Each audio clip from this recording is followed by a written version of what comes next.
द्वितीय सत्र में आप सभी का स्वागत है। हमारे बीच में श्रीमती वर्षा श्रीवास्तव उपाध्यक्ष संभाई फाउंडेशन उपस्थित है, उनका स्वागत है। हमारे बीच में अनिल शर्मा जी उपस्थित है, उनका स्वागत है। हमारे बीच में अरुणा गुप्ता जी उपस्थित है, उनका स्वागत है। हमारे बीच में बी गोपीनाथ कृष्ण जी उपस्थित है, उनका स्वागत है। हमारे बीच में बबली सिंह उपस्थित है, संभाई फाउंडेशन की मेंबर है, उनका स्वागत है। हमारे बीच में दर्शन भट्ट जी उपस्थित है, संभाई फाउंडेशन के प्रमोटर है, उनका स्वागत है। हमारे बीच में कमल कुमार कपिल जी उपस्थित है, उनका स्वागत है। हमारे बीच में नरेंद्र सिंह जी उपस्थित है, उनका स्वागत है। हमारे बीच में प्रदीप कौर जी उपस्थित है, उनका स्वागत है। हमारे बीच में रणबीर राठी जी उपस्थित है, उनका स्वागत है। हमारे बीच में रीता गांधी जी उपस्थित, उनका स्वागत है। हमारे बीच में संजय कुमार जी उपस्थित, उनका स्वागत है। हमारे बीच में सत्यवती कोकरेती जी उपस्थित है, उनका स्वागत है। हमारे बीच में श्रवण कुमार जी उपस्थित है, उनका स्वागत है। इसके अतिरिक्त अगर अन्य कोई ज्वाइन कर चुके हैं तो उनका भी स्वागत है। हम लोग पहले सत्र में चर्चा कर रहे थे कुछ आयुर्वेदिक प्रोटोकॉल्स की। अब हम लोग अपने विषय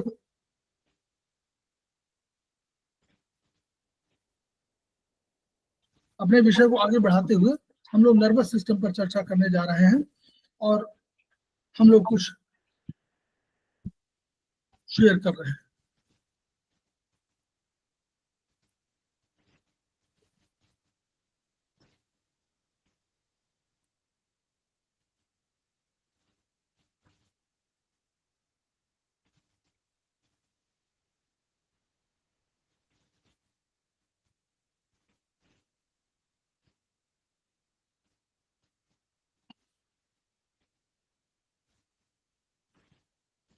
हम लोग स्पाइनल कॉर्ड की चर्चा कर रहे थे, तो स्पाइनल कॉर्ड की मतलब ब्रेन में स्पाइनल कॉर्ड आ गया है। तो स्पाइनल कॉर्ड का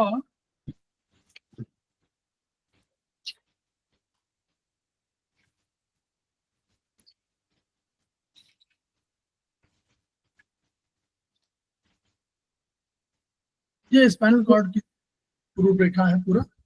तो इसको चित्र जो है इसको देख लीजिए, फिर हम लोग आगे बात।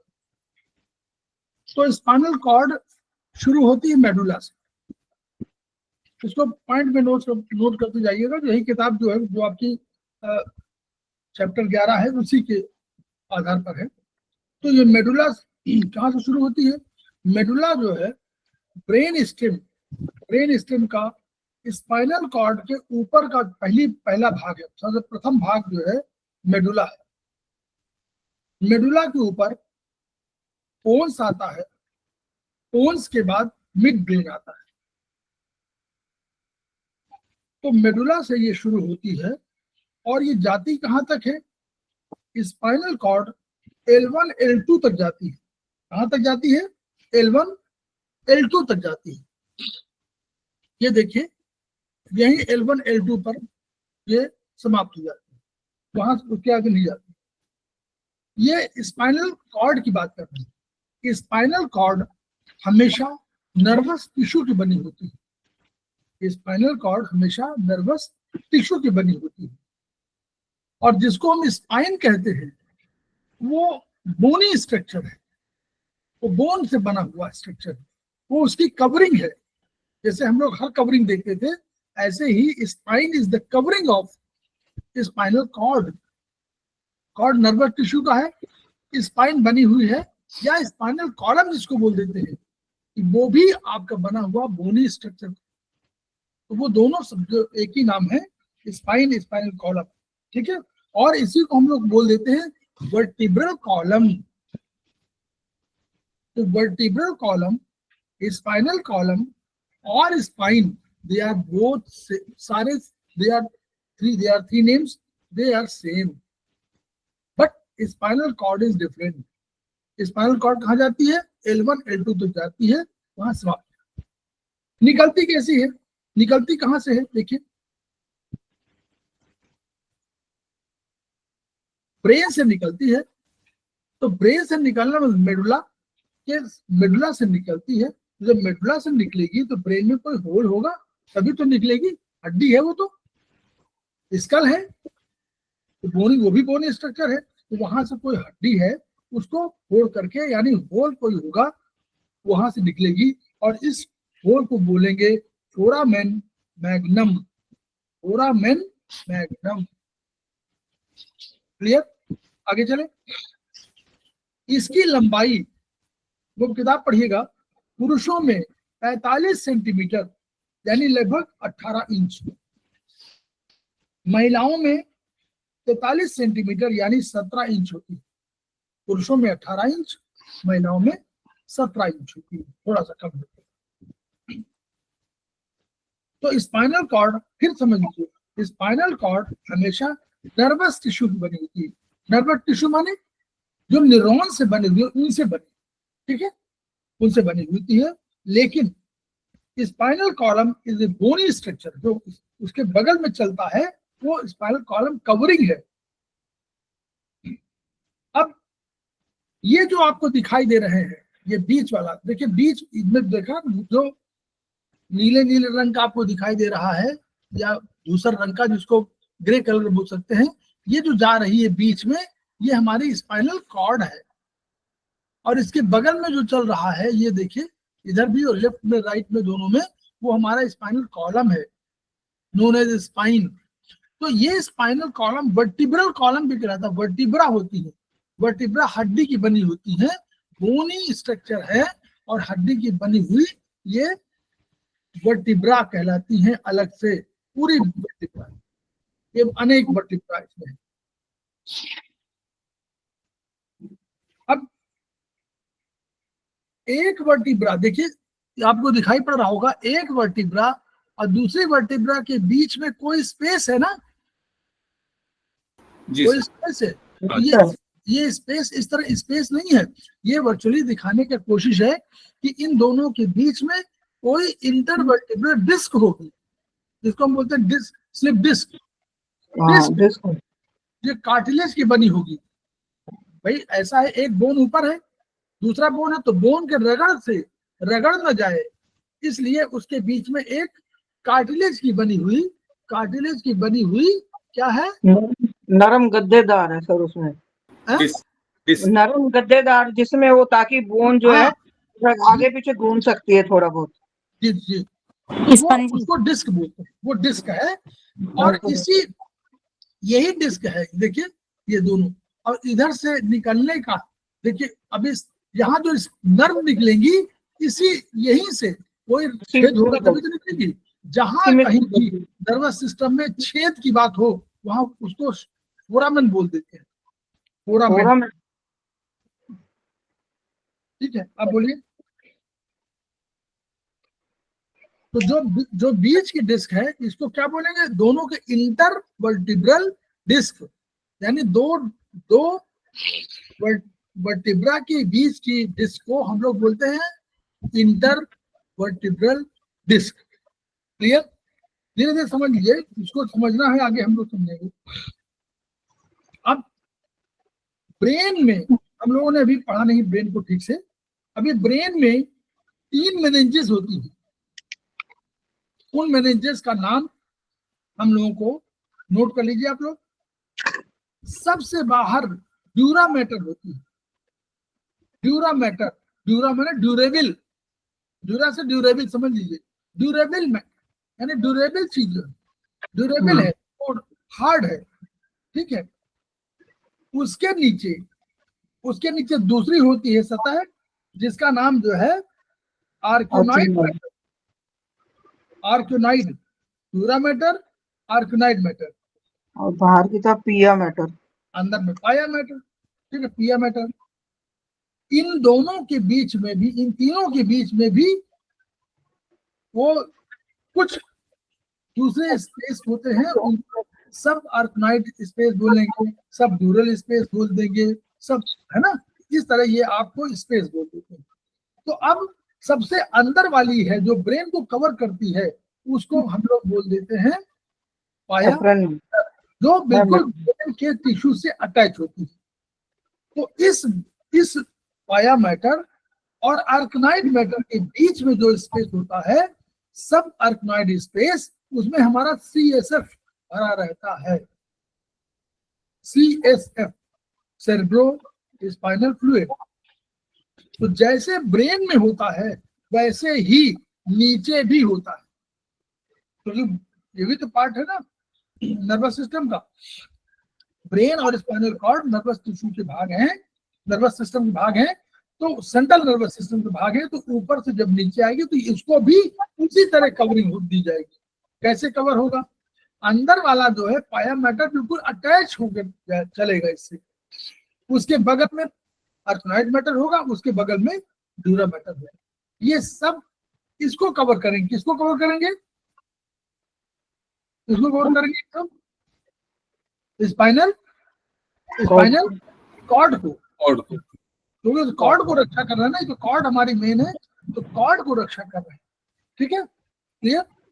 ये कॉर्ड के लिए है, ये उसके लिए नहीं है, वर्टिब्रल कॉलम के लिए नहीं है, ये कॉर्ड की रक्षा करने के लिए है तीनों। एक बिल्कुल अटैच रहेगी, एक थोड़ा सा बगल में, उनके बीच में सीएसएफ भरा रहेगा, वहां पे तो सीएसएफ आ रहा नीचे, सीएसएफ आ रहा उसके बगल में ड्यूरा मैटर रहेगा, तीनों उसी तरह। अब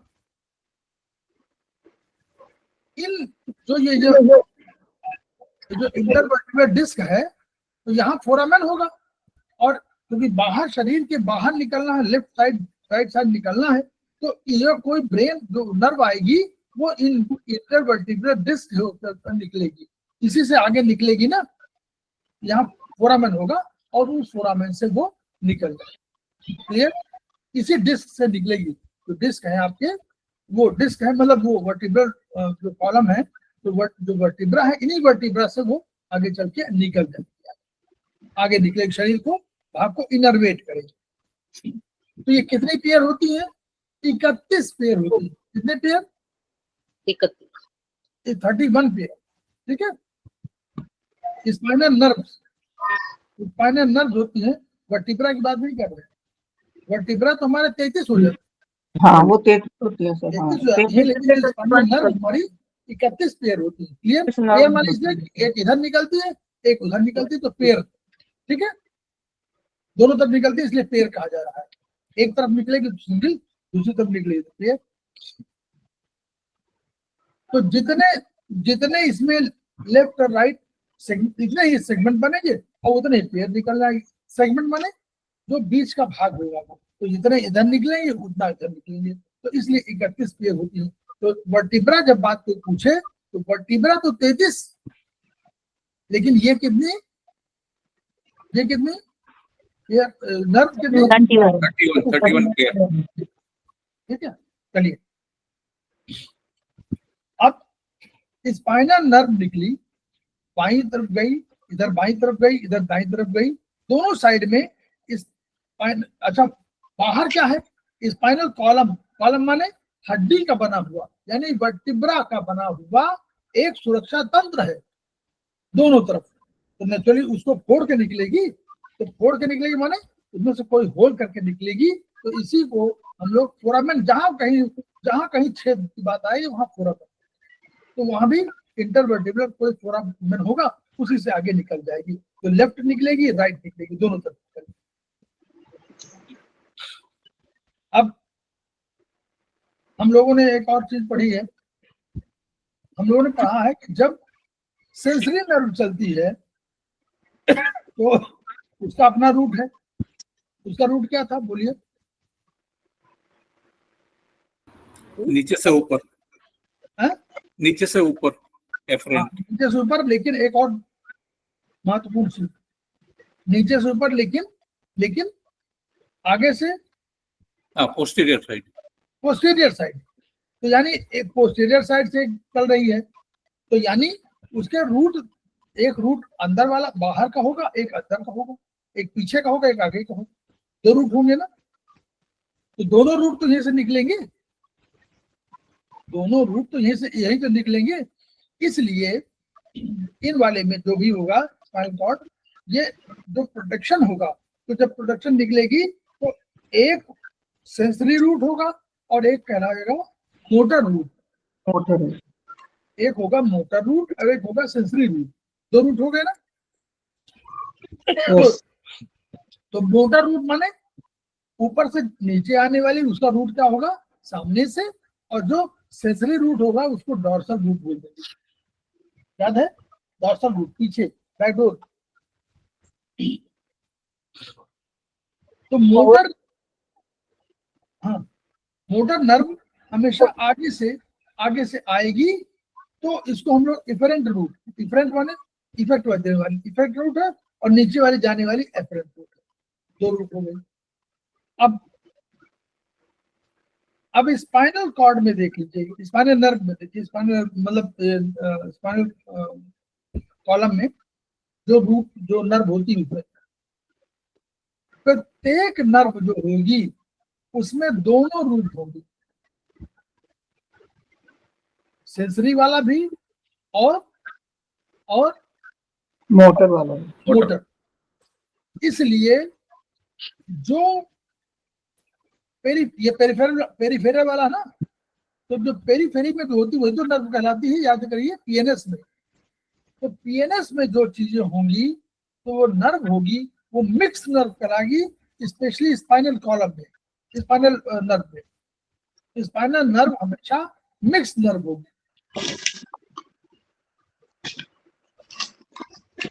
क्रेनियल नर्व को पढ़ा था, क्रेनियल नर्व पढ़ा था कि क्रेनियल नर्व हमारी सेंसरी भी होती है, मोटर भी होती है, मिक्स भी होती है। याद करिए, अभी पढ़ चुके हैं कल। क्रेनियल, क्रेनियल नर्व सेंसरी, दूसरी एक मोटर नर्व और एक सेंसरी नर्व, दोनों होती हैं, और तीनों मिक्स, तीनों 3 तरह की होती है। मतलब क्रेनियल नर्व 3 तरह की होती है, एक मोटर, एक सेंसरी और एक मिक्स। लेकिन स्पाइनल नर्व ऑलवेज मिक्स होगी, ऑलवेज मिक्स होगी। इसमें सूचना जाती भी है, आती भी है। क्लियर? मिक्स, इसीलिए मिक्स नर्व कहलाती है। ये मोटर भी है और सेंसरी भी है। क्लियर? रूट भले दो हो, लेकिन कहने का मिक्स जब निकलेगी तो मिक्स हो। क्लियर? आगे चलिए, आगे बढ़ाएं। अब एक और विशेषता देखिए, हम लोगों ने एक शब्द पढ़ा है गैंग्लियन, कल ही पढ़ा है यस सर, कल भी पढ़ा, परसों पढ़ा, पीएनएस में होता है। यस, गैंग्लियन जो है, अब गैंग्लियन क्या है? जैसे ये नर्व जो है जब निकलेगी तो जो सेंसरी नर्व होगी, जो सेंसरी नर्व जाएगी, तो सेंसरी नर्व हमने कहा था कि सेल बॉडी है, डेंड्राइट है, ऐसे हमने कहा था, याद करिए।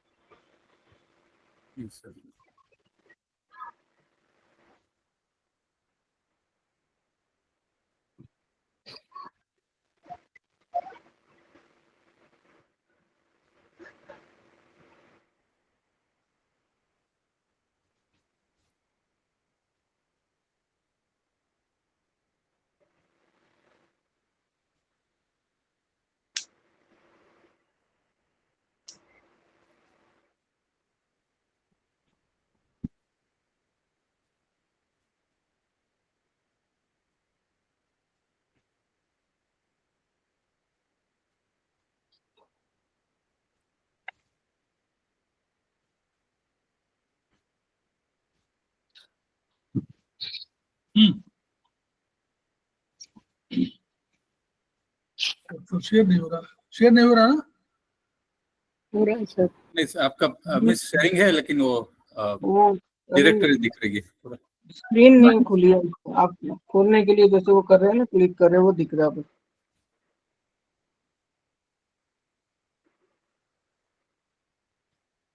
है। स्क्रीन खुली नहीं है।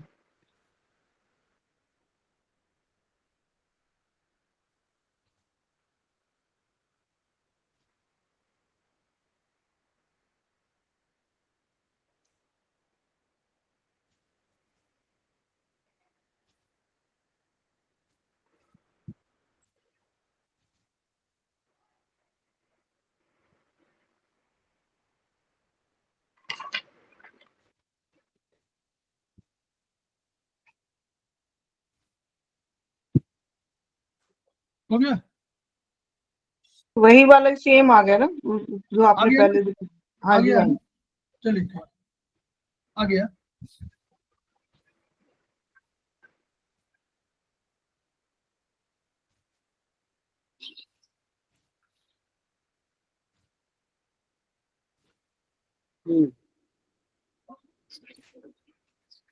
ये भी चित्र वही है, वैसे चित्र है ये, ठीक है। ये देखिए वही बना हुआ है। तो गैंग्लियन में जब क्या होगा, जब नर्व लेके जाएगी कोई सूचना, तो डेंड्राइट क्या करेंगे, डेंड्राइट कोई सूचना लेंगे ना, उनको सूचना मिलेगी। याद करिए, डेंड्राइट का काम क्या है, सूचना लेने का।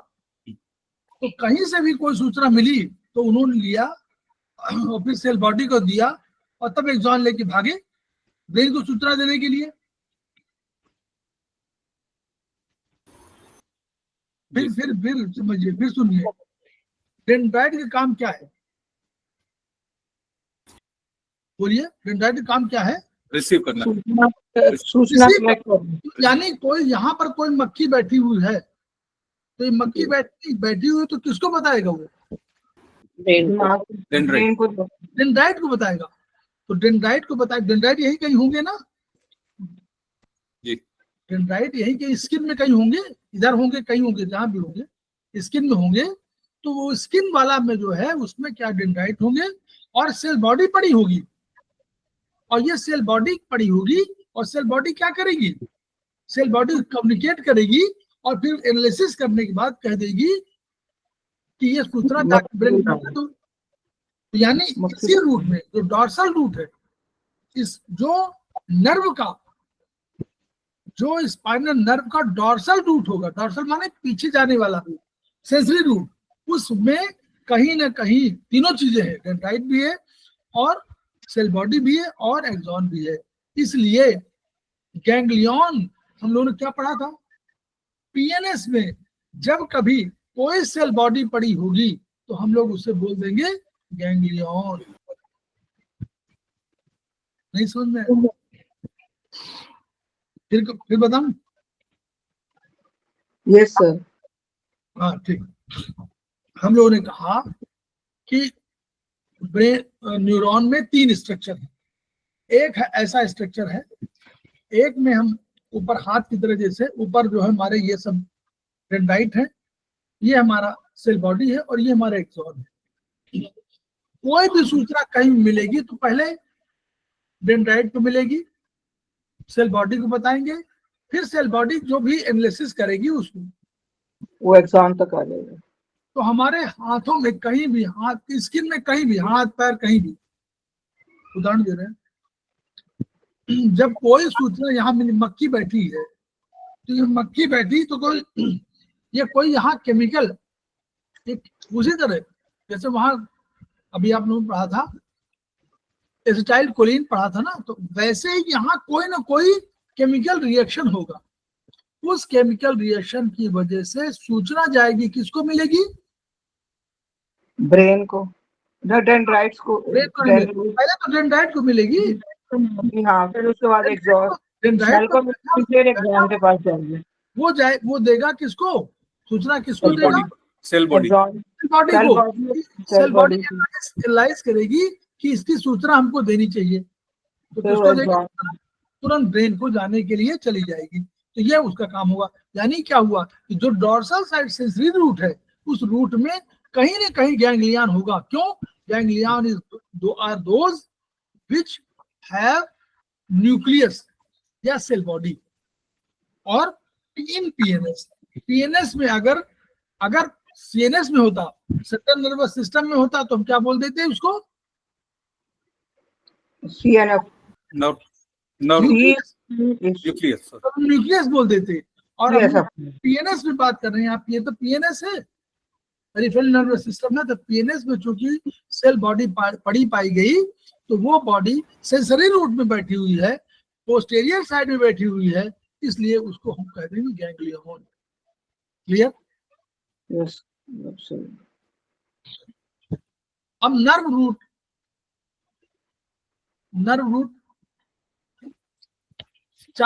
दोनों तरफ से निकली, तो ऐसे नहीं है कि निकली और सीधे चली गई ना।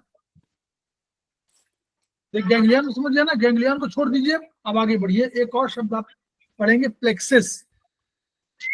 प्लेक्सिस समझ लीजिए, प्लेक्सिस क्या है, जैसे ही ये नर्व निकलेगी, वैसे ही ऐसे नहीं होगा, ऊपर नीचे की,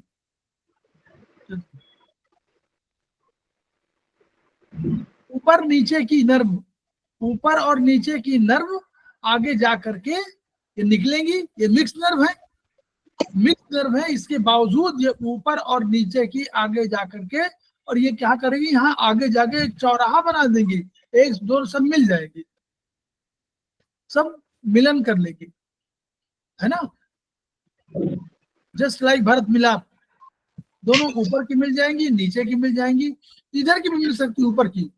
यानी कोई भी नर्व जो मिक्स नर्व है सब, लेकिन कोई भी मिक्स नर्व स्वतंत्र नहीं है, वो ऊपर के वर्टिब्रल से नीचे के वर्टिब्रल से अटैच्ड है, यानी उसको भी संकेत दे रही है, ऊपर से भी आएगी, नीचे से आएगी और यहाँ पाएगी, और आगे जाके ये लोग क्या करेंगी, ये क्या करेंगी, आगे चल के एक प्लेक्सस बना देंगे, उसको प्लेक्सस बोलेंगे, चौराहा बना लेंगे, मिलन स्थल बना लेंगे, उसको हम लोग बोलेंगे प्लेक्सस। लेकिन थोरेसिक वाली प्लेक्सस नहीं बनाती, ये थोरेसिक यानी T1 से लेकर T12 तक कोई भी प्लेक्सस नहीं बनता।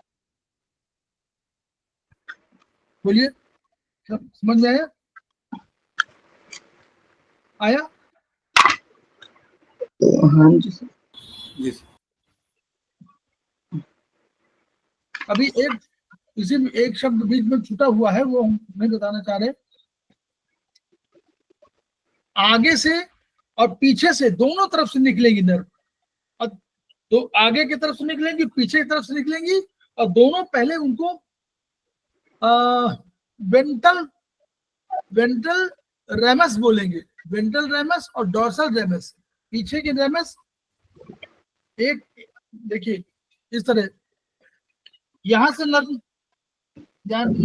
उससे आगे तरफ, मतलब यहां समझिए कि एक यूं निकली, एक यूं निकली, और तो ये वेंट्रल रेमस कहलाएगी, ये डोर्सल रेमस कहलाएगी, और दोनों यहाँ मिलेंगी पहले, और फिर ये मिक्स हो जाएंगी, और फिर आगे निकलेगी, फिर आगे निकलेंगी, फिर आगे जा करके एक फिर ऊपर से निकली है, एक इधर से निकली है, ये जा करके है फिर चौराहा बना लेंगी। तो पहले इसके पहले वेंट्रल रेमस और डोर्सल रेमस दो कंसेप्ट और है, जो आगे से नर्व निकली और पीछे से नर्व निकली, पहले वो मिली, मिक्स नर्व है, मिक्स नर्व हुई, उसके बाद क्या हुआ, ये दोनों मिक्स नर्व बन गई ना, क्योंकि आगे पीछे मिल गई, तो आगे जाके जब गई तो फिर भी आगे जाकर के और ऊपर वाले से और नीचे वाले से इन्होंने मिक्स कर लिया। यानी कोई भी नर्व स्वतंत्र नहीं है, आगे ऊपर के नीचे से अटैच्ड है, और प्लस आगे चल के जब प्लेक्सस बनाती है तो स्पेशली और कॉम्प्लिकेटेड हो जाता है। फिर ये ऊपर मान लीजिए C1 C2 से कोई आ रही है, तो C1 C2 वाली C5 C6 से भी अटैच हो सकती है, C7 C8 वाली C1 C2 से अटैच होती है, इसलिए इनको जना इनर्वेशन करना होगा, वो C1 C2 C5 C6 से भी हो सकती है, इसलिए इसका अलग से प्लेक्सस का विवरण दिया जाता है।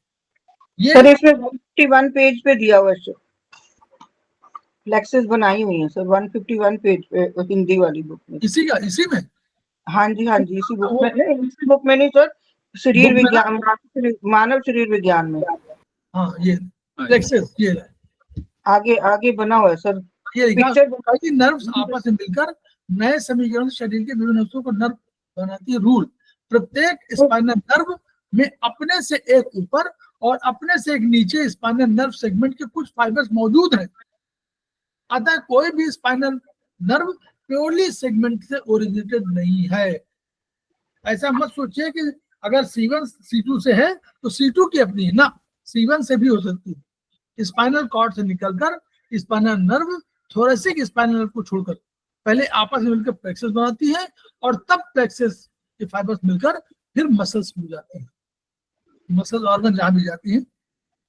फिर सभी स्पाइनल नर्व इंटरवर्टिब्रल कॉलम से इमर्ज आउट होती है, किंतु सर्वाइकल फर्स्ट और किन्हीं मालूम cervical to be optical bone, occipital bone और एटलस वर्टिब्रा के बीच से निकलती हैं, अतः इनको सब ऑसिपिटल नर्व कहते हैं। ये नोट कर लीजिए, ये क्वेश्चन आ सकता है कि सब ऑसिपिटल नर्व किसको कहते हैं, तो कहिए कि सर्वाइकल C1 C2 से जो निकलती वो, क्योंकि ये कहाँ से होती है, ये सर्वाइकल ऑसिपिटल बोन और एटलस वर्टिब्रा से।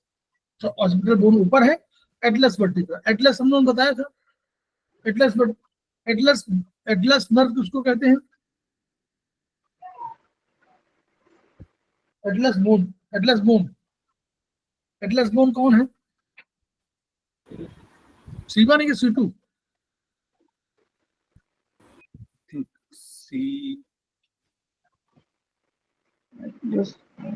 C1 है, C1 हॉस्पिटल बोन्स।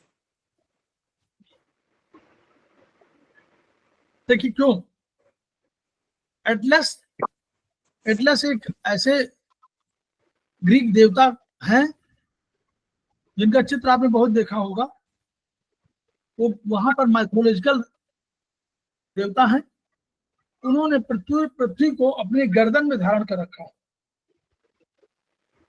पृथ्वी को अपनी गर्दन में धारण कर रखा है। ये चित्र आपको कहीं बहुत दिखाई पड़ेगा। वैसे ही ये माना जाता है कि जैसे उन्होंने पृथ्वी को धारण कर रखा है, वैसे ही इस ऑसिपिटल बोन ने, पीछे वाली जो बोन है, इस ऑसिपिटल बोन ने, इस ऑसिपिटल बोन को, बोन ने नहीं, बोन को एटलस ने धारण कर रखा है। तो एटलस वहां से, एटलस राजा है, एटलस ग्रीक देवता है, इसलिए इसको एटलस कहते हैं। C1, C1 बोन जो है वो एटलस बोन कहलाती है, ठीक है, इसको C1 कहते हैं। और C2 क्या है, एक्सिस, वो इस एक्सिस में ऐसे घूमती है, एक्सिस में घूमती है, इसलिए एक्सिस में बोलते हैं। तो yes bone, atlas bone, C1 मतलब C1 bone, C1 bone, atlas bone, no bone, it is आगे बोलिए, C2 axis, C2 Atlas C1 और एक्सिस C2, याद रखिए। अच्छा, ये सर्वाइकल प्लेक्सेस हैं, ये आप लोग पढ़िए। देखिए ये बहुत से प्लेक्सेस ऐसे हैं जो आगे कैसे बनते हैं, कितने प्लेक्सेस है ये नोट कर लीजिए। 5 प्लेक्सेस है।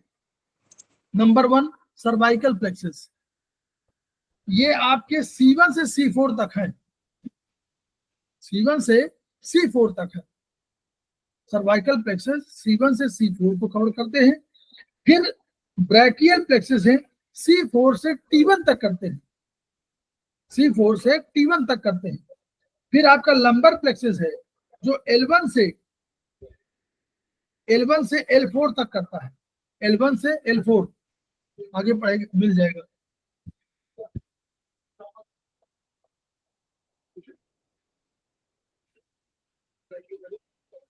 L1 से L4। फिर चौथा है सैक्रल प्लेक्सेस, L4 से H4 तक, L4 से S4 तक सैक्रल, ठीक है। और अंत में कोसिजियल प्लेक्सेस है, S5 से X5 है उसमें, और कोसिजियल, बस ये 5 प्लेक्सेस आपके होते हैं।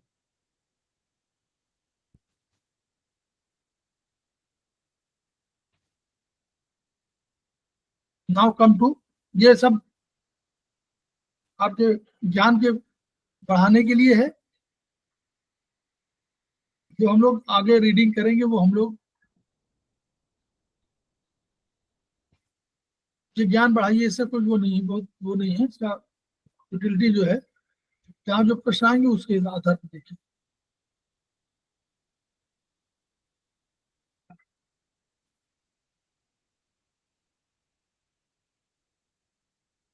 स्पाइनल कॉर्ड देखा, सेंट्रल कैनाल इसको कहा जाता है, CSF होता है। CSF हम लोगों ने पढ़ा था, याद करिए। CSF कहाँ होता है, आर्कनाइड, पाया मैटर और आर्कनाइड मैटर के बीच में जो सब आर्कनाइड स्पेस होता है उसमें CSF बहता है, ठीक। ग्रे मैटर वही कंसेप्ट है जो हम लोगों ने बताया, व्हाइट मैटर वही कंसेप्ट है। ग्रे मैटर शेष बचा मेरुरज्जु का एग्जाइन के एक्सॉन्स के बंडलों से भरा हुआ है। ये एक्सॉन बंडल 2, असेंडिंग और डिसेंडिंग। तो ये जो है जो भी ऊपर से व्हाइट मैटर आ रहा है ब्रेन से स्पाइनल कॉर्ड की ओर, वो ट्रैक्ट है। अब क्यों? क्योंकि वो एक्सॉन से है, एक्सॉन का है, इसलिए उसको व्हाइट मैटर कहा जाता है। और व्हाइट मैटर होने के बावजूद इसको कहा जाता है एक और का ट्रैक्ट, इसको ट्रैक्ट बोलते हैं, ये ट्रैक्ट कहलाते हैं। ठीक है, अब देखिए सेंसरी और असेंडिंग ट्रैक्ट। अब ये ट्रैक्ट कई तरह के हैं, हम लोग इसको समझ लें, बहुत बढ़िया वो है। इसी क्वेश्चन भी आता है इसी पर। ये क्या है? सेंसरी, ये भी ट्रैक्ट्स हैं जो त्वचा, पेशियों और संधियों पर स्थित ग्राही से जन्म लेकर, देखिए हम लोगों ने कहा था ना कि हमारे बैठे हुए कौन, द्वारपाल, द्वारपाल को हम लोग कर रहे हैं रिसेप्टर्स। ये रिसेप्टर्स कोई केमिकल रिएक्शन करते हैं, जब किसी से टच होता है तो केमिकल रिएक्शन पैदा होता है उसी तरह का, तो वो वहां से जन्म लेकर के ये ट्रैक्ट्स आए और स्पाइनल नर्व के माध्यम से मेरुरज्जु स्पाइनल कॉर्ड में पहुंचते हैं और बंडल के रूप में, बंडल माने कई गुच्छे के रूप में पहुंच जाते हैं। तो ये कौन सा, सब अलग अलग सबके नाम है, नाम ही कठिन है, ये समझ लीजिए, ये बहुत कठिन चैप्टर के रूप में है, इसी को जानना नोट ज्यादा नहीं आता। फेसिकुलस ग्रेसिलस इसका नाम पहले का जो एक बता रहा हूं, ये कॉसिजियल सैक्रल स्पाइनल नर्वों के नर्व फाइबर से मिलकर है। कहां से बना है? सबसे नीचे वाला जो कोसिजियल और सैक्रल दो की स्पाइनल नर्वों के नर्व फाइबर से मिलकर बना है। ये फाइबर्स कहाँ जाते हैं? मेडुला स्थित न्यूक्लियस ग्रेसिलस में समाप्त हो जाते हैं। ये नीचे से जाते हैं और ऊपर कहाँ कहाँ समाप्त होते हैं? मेडुला में जाते हैं। मेडुला में जो न्यूक्लियस ग्रेसिलस है वहां समाप्त होते हैं। ये फाइबर्स मेरुरज्जु की पूर्ण लंबाई। अब सबसे नीचे का जो है कोसिजियल, वहां से लेकर और कहां तक पहुंचा हुआ है? मेडुला तक, यानी पूरी लंबाई में यही मौजूद है। ठीक है, तो ये फेसिकुलस ग्रेसिलस पूरी लंबाई स्पाइनल कॉर्ड में यही मौजूद है, केवल एकमात्र शायद यही होगा। और दूसरा क्या है? ये फेसिकुलस ग्रेसिलस है। दूसरा क्या है? फेसिकुलस क्यूनिएटस है, वो ग्रेसिलस है, ये क्यूनिएटस है। ये क्या है? ये thoracic T6T1, thoracic T6T1, T6 मतलब पूरे T6 से लेकर के T1 तक, तो नीचे थोरेसिक से नोट छोड़िए, नीचे ऊपर T1 T2 T6 आया, तो T6 से T1 तक, और सर्वाइकल, फिर उसको सर्वाइकल आ जाएगी। सर्वाइकल स्पाइनल नर्वों से मिलकर बना है। ये ट्रैक्ट जो है, ये जो आपका है, ये थोरेसिक T6 से ऊपर तक, सर्वाइकल तक, C1 तक पूरा नर्व से मिलकर बना है। ये फाइबर्स मेडुला स्थित न्यूक्लियस क्यूनिएटस में समाप्त होते हैं। वहां वो ग्रेसिलस में, उसको न्यूक्लियस ग्रेसिलस कह दिया गया, इसका न्यूक्लियस क्यूनिएटस कह दिया गया क्योंकि उसका नाम ही रखा हुआ है। यहाँ जाकर समाप्त हो जाते हैं। ये फाइबर्स मेरुरज्जु में T7 से नीचे नहीं पाए जाते, यानी T6 तक ही रहते हैं, T7 में नहीं है। ठीक है, तो दोनों आ गए, एक फेसिकुलस ग्रेसिलस जो पूरी लंबाई मौजूद है कोसिजियल से लेकर के ऊपर तक, और कहाँ समाप्त होगा? ये मेडुला में। नीचे क्या है? वो T6 से शुरू होगा और वो भी जाकर नर्व मिलेगा, सर्वाइकल सब मिलेगा, और ये भी मेडुला में समाप्त हो जाएगा। ऊपर अभी दोनों ट्रैक्ट करते क्या है? ठीक, इससे क्या है, इनसे पता क्या चलता है? पहला, फाइन टच, यानी बता सकता है कि टच एग्जैक्ट कहां पर होता है। ये कहिए, नोट कर लीजिए कहीं पर आप लोग चाहें तो। यानी फाइन टच माने क्या हुआ? ये एग्जैक्ट बताएगा कि आपके कहां पर ये टच हुआ है। अगर फेसिकुलस क्यूनिएटस होगा या फेसिकुलस आपका ग्रेसिलस होगा, तो ये बता सकता है कि ये टच कहां पर है, कहां इस पर एग्जैक्ट लोकेशन।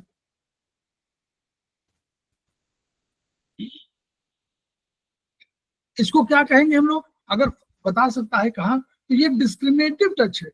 ये बता सकता है कि एग्जैक्ट कहां पर है, किस भाग पर है, ऊपर है, नीचे है, कहीं पर, जहां भी होगा वो बता देगा। तो डिस्क्रिमिनेटिव टच है। फिर ये और क्या पता लगाएगा, दो स्पर्शों में अंतर,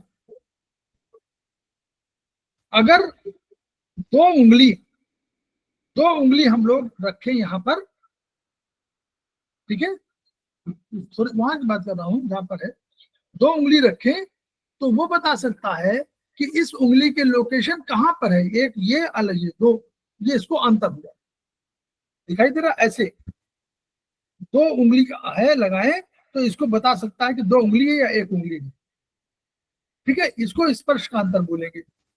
तो दो का अगर टच होगा तो ये बताएगा दोनों उंगली में स्पर्श में अंतर है, ये बता देगा, ये वाला नंबर 1 और 2। तीसरा, अगर हमारी स्थिति, हम लोगों ने पढ़ा था ना प्रोप्रियोसेप्टर्स, तो यानी अगर हमारी स्थिति स्पेस में कहाँ है, हम कहाँ पर हैं, ये स्थिति भी यही बताएगा, ये वाला।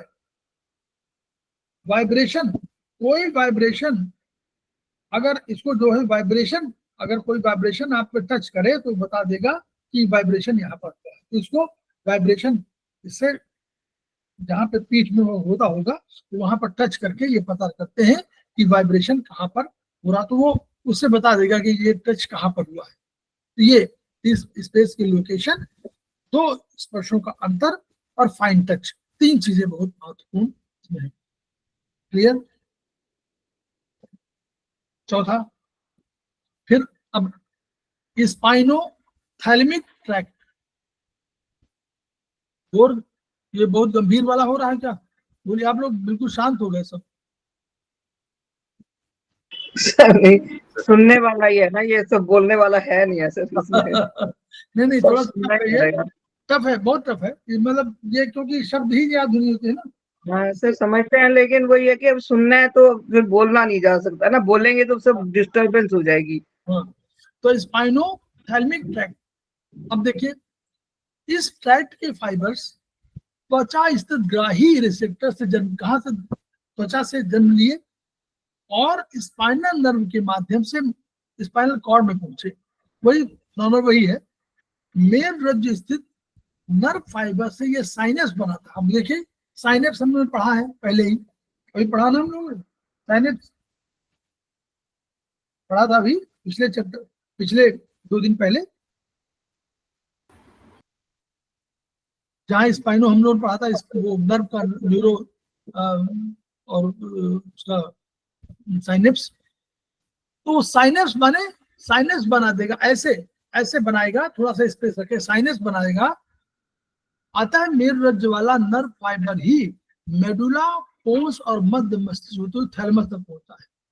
अब क्या करेगा, ये जाएगा यहां से, और जो स्पाइनल कॉर्ड में ये जाकर के स्पाइनल कॉर्ड पहुंचेगा, फिर वहां पर जाकर के साइनस बनाएगा, यानी ये संदेशा देगा, दूसरे को इनर्वेट करेगा, है ना, थ्रू वही एसिटाइल कोलिन वगैरह जो भी होगा, उनके थ्रू इनर्वेट करेगा, और यहाँ वाला जो जाएगा वो स्पाइनल कॉर्ड वाला वही जाएगा, यानी ये वाला नहीं जाएगा।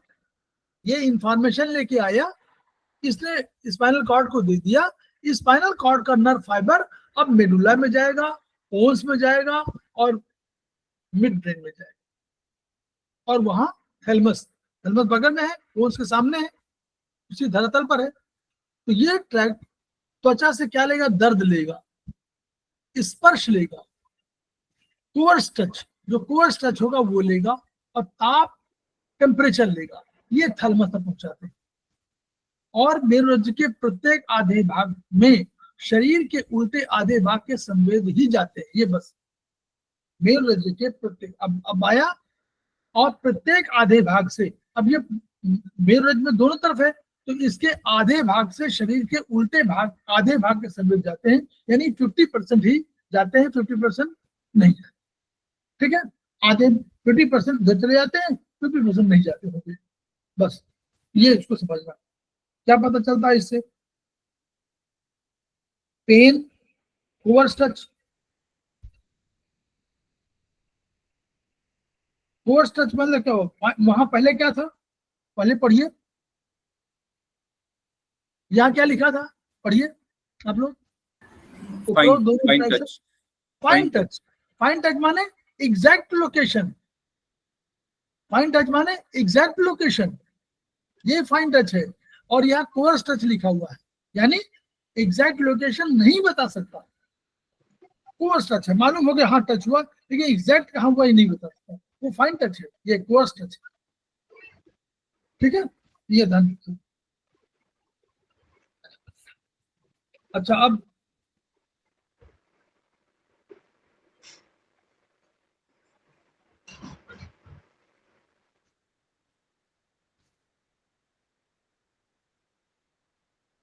प्रत्येक प्रत्येक आधे भाग से शरीर के उल्टे आधे भाग के संवेद ही जाते हैं।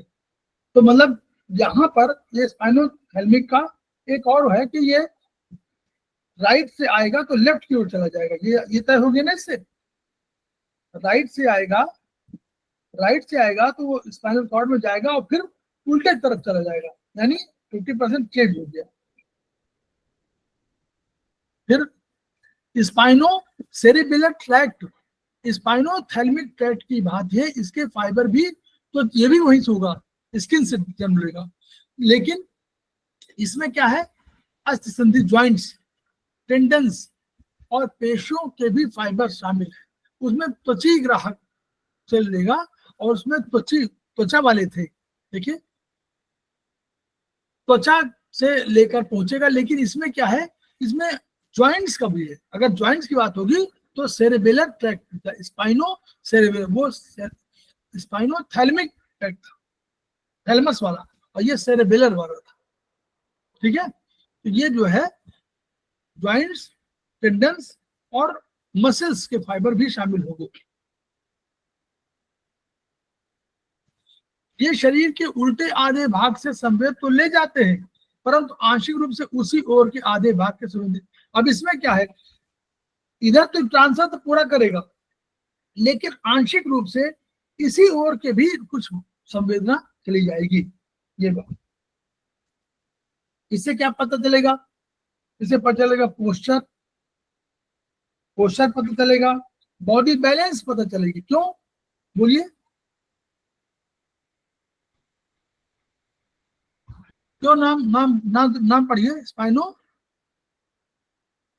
पढ़िए आप लोग, सेरेबेलर। तो अब जब सेरेबेलर की बात आएगी तो बॉडी पोस्चर और बॉडी बैलेंस और संधि संचालन, क्योंकि ये जो है सेरेबेलम ही बताएगा, वही बताता है बॉडी बैलेंस, वही बताता है पोस्चर, इसलिए सेरेबेलर ट्रैक्ट जो है पोस्चर बताएगा, बॉडी बैलेंस बताएगा और संधि संचालन मतलब ज्वाइंट का मूवमेंट ये बताएगा, इसीलिए ज्वाइंट वाले जाते हैं। तीसरा, स्पाइनो टेक्टल ट्रैक्ट, ये भी करेगा त्वचा पेशी, ये त्वचा से करेगा, स्किन से करेगा, मसल से करेगा, ज्वाइंट से जन्म लेगा और स्पाइनल कॉर्ड से मिड ब्रेन तक पहुंचता है। वो पहला गया, पहले देखिए कहाँ गया, पहला वाला गया आपका थैलेमस, दूसरा गया सेरेबेलम में, तीसरा गया आपका मिड ब्रेन में। ठीक है, इसका मुख्य कार्य स्पाइनो विजुअल रिफ्लेक्स में संलग्न हुआ। ये क्या करता है, स्पाइनो विजुअल, अब कैसे होता है स्पाइनो विजुअल रिफ्लेक्स, पलक झपकाना, प्रोटेक्शन के लिए पलक झपकाना इसी में आएगा, लाइट कम आने के लिए और दूर की वस्तु देखने के लिए जो आपको जो मूवमेंट करते हैं वो इसी से होता है, ये मिड ब्रेन का है। ठीक है, इसमें क्या है, पलक झपकाना इसमें शामिल है, इस वाले में, जिसमें स्पाइनो विजुअल, स्पाइन से विजुअल वाला है, पलक झपकाएगा और दूर की वस्तु देखना हो तो कैसे करेगा, ऐसे खोलेगा या पंप करेगा, ये सब। फिर हमारे पास आ गए motor tracks, descending motor track माने ऊपर से नीचे उतर रहे हैं। ये ट्रैक्स मस्तिष्क के विभिन्न भागों और केंद्रकों से आदेश लाकर उपयुक्त अंगों को बांट देते हैं। इनको दो तरह में रखा गया है, एक पिरामिडल ट्रैक्ट, जहां आपको लगे कठिन हो रहा है वहां रुक जाएंगे, क्योंकि ये हम लोग लगातार अभी पढ़ेंगे इसको।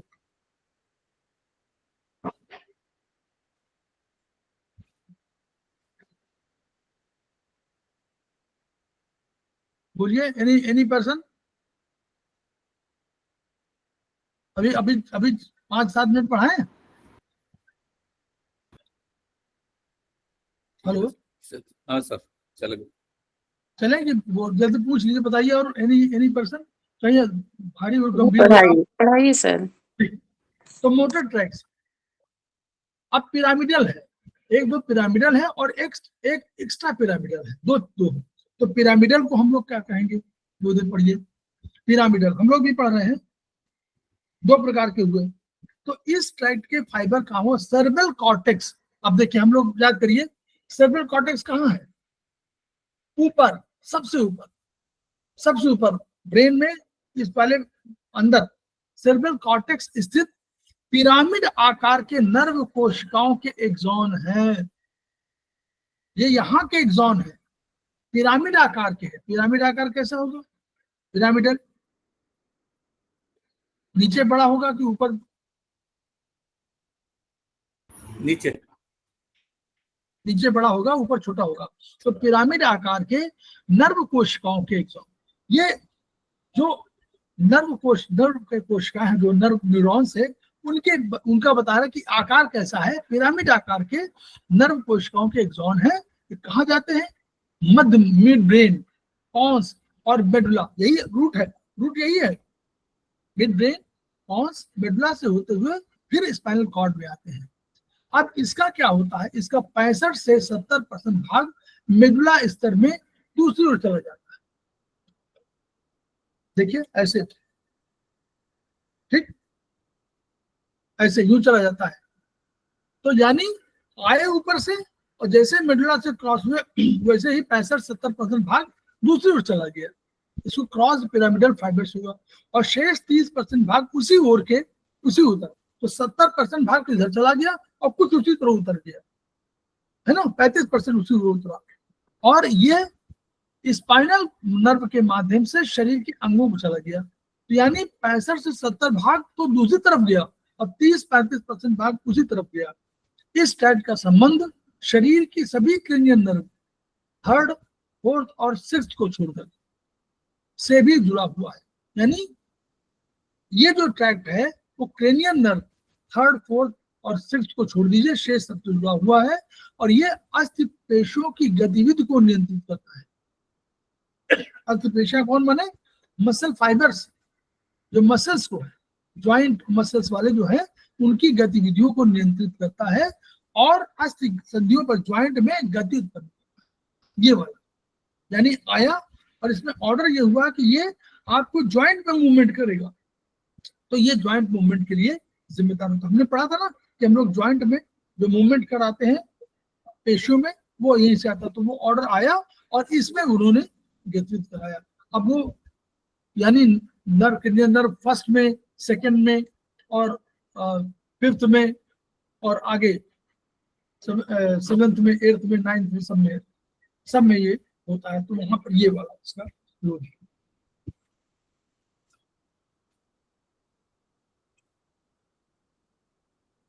ठीक है? तो सारी बोन मेसल्स को, यही गतिविधि को यही नियंत्रित करता है। ये समझ लीजिए सबको। पिरामिडल ट्रैक्ट, ये कॉर्टिको स्पाइरल होता है। कॉर्टिको माने सबसे ऊपर कॉर्टिको। दूसरा एक्स्ट्रा पिरामिडल ट्रैक्ट है। इसके अंतर्गत 6 ट्रैक्ट है जो सेरेब्रल कॉर्टेक्स की पिरामिड आकार की नर्व कोशिकाओं के से अलग अलग नर्व कोशिकाओं एक केंद्र को जन्म देते हैं। अब ये बहुत इंपॉर्टेंट 6, ये 6 है, इनके 6 है, 6 है। तो एक कॉर्टिको बल्बर ट्रैक्ट,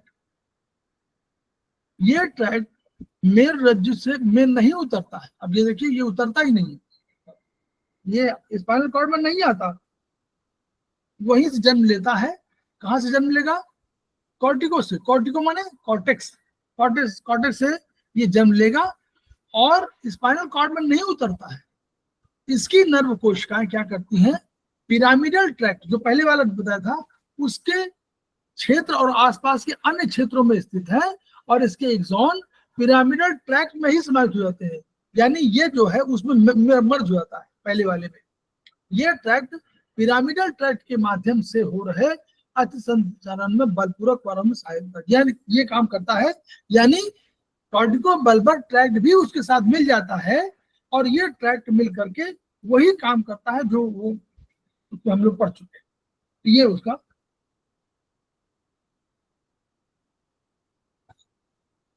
अब ये देखिए यह कहां पर होता है, इसका कार्य कहाँ है।